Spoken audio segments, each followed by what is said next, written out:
Այնպես չի, որ մենք ծնողներով մեր երեխաների սխալը չենք հասկանում, որ իրենք ավելի պարտաճանաչ պետք է լինեն։ Իհարկե, երեխաներն են։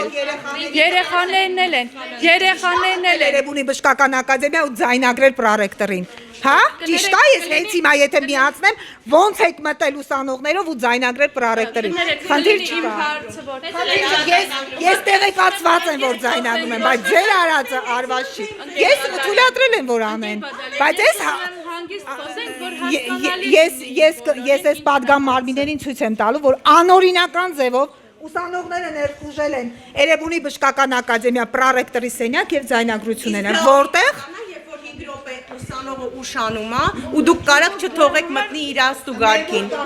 Մարդկային ֆակտորը ընդհանրապես չի գործում մարդկային ֆակտորը։ Շաքե է։ Նորից եմ ասում, հիմա ինչքան խոսեք, կխոսեք։ Բոլորին 100 անգամ զգուշացվել է, սեպտեմբեր ամսից քանի անգամ եմ ես ինքս ժողովարել։